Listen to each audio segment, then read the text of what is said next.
Antenna म्हटलं की आपल्या डोळ्यासमोर काय येतं? सिग्नल, रेडिओ वेव्स ज्या दूरपर्यंत जातात.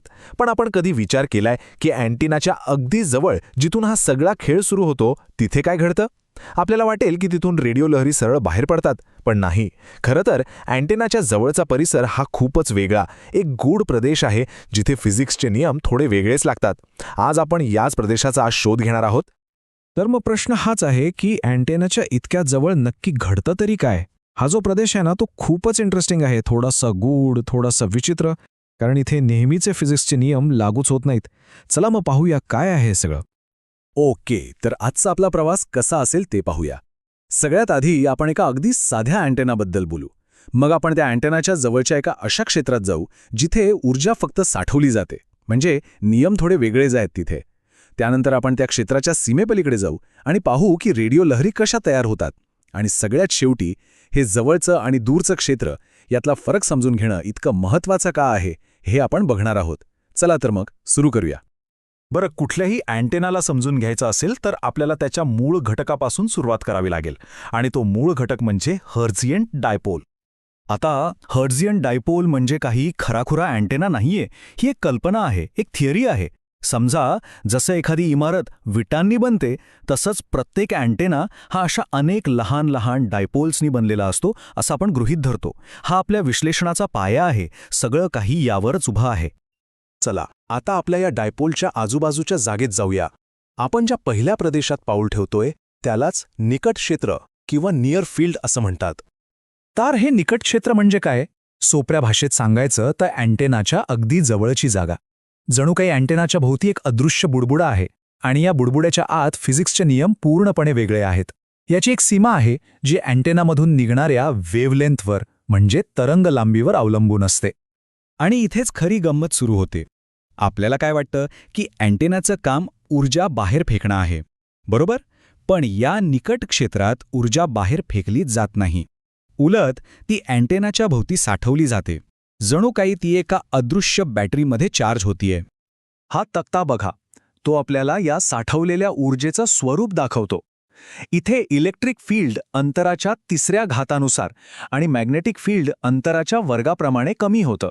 म्हणजे काय? म्हणजे तुम्ही अँटेनापासून फक्त थोडंसं जरी दूर गेलात तरी या फील्डची ताकद अक्षरशः गायबच होते. म्हणूनच हा सगळा प्रभाव फक्त अँटेनाच्या अगदी जवळ जाणवतो.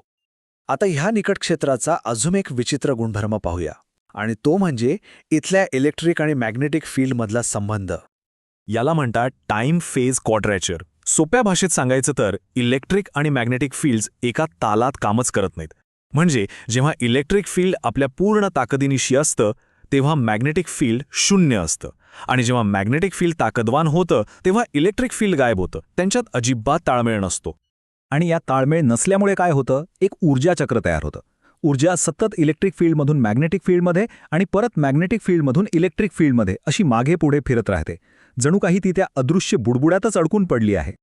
आणि याच कारणामुळे ऊर्जा अँटेनापासून दूर जाऊच शकत नाही. ती तिथेच साठवली जाते आणि प्रत्येक सायकलमध्ये अँटेनाकडे परत येते. म्हणूनच निकट क्षेत्र हे ऊर्जा बाहेर फेकण्याऐवजी ती साठवण्याचं काम करतं, अगदी एका रिचार्जेबल बॅटरीसारखं. ओके, तर आता आपण आपल्या प्रवासाच्या एका महत्त्वाच्या टप्प्यावर आलो आहोत. आपण या ऊर्जेच्या बुडबुड्यातून बाहेर पडून अशा प्रदेशात जाणार आहोत जिथून खऱ्या अर्थाने रेडिओ लहरी बाहेर पडायला सुरुवात होते. विचार करा की आपण त्या अदृश्य बुडबुड्याच्या सीमेवर उभे आहोत. जसजसं आपण पुढे जातो तसतसा निकट क्षेत्राचा तो झपाट्याने कमी होणारा प्रभाव नाहीसा होतो आणि एक नवीन स्थिर क्षेत्र आपलं अस्तित्व दाखवायला लागतं. इथेच भौतिकशास्त्राचे नियम पूर्णपणे बदलतात. आता आपण प्रवेश करत आहोत दूर क्षेत्रात, म्हणजेच फार फील्डमध्ये. हा तोच प्रदेश आहे ज्यामुळे आपलं सगळं वायरलेस कम्युनिकेशन शक्य होतं. दूर क्षेत्राची व्याख्या निकट क्षेत्राच्या अगदी उलट आहे. इथे आपण अँटेनापासून इतके दूर असतो की ती तरंग लांबी आपल्याला खूपच लहान वाटायला लागते. इथे चित्र पूर्णपणे बदललेलं आहे. आता इलेक्ट्रिक आणि मॅग्नेटिक फील्ड्समध्ये एकदम ताळमेळ आहे, ते एकत्रच काम करतात. त्यांची ताकद खूप हळूहळू कमी होते, ज्यामुळे ते खूप दूरपर्यंत प्रवास करू शकतात.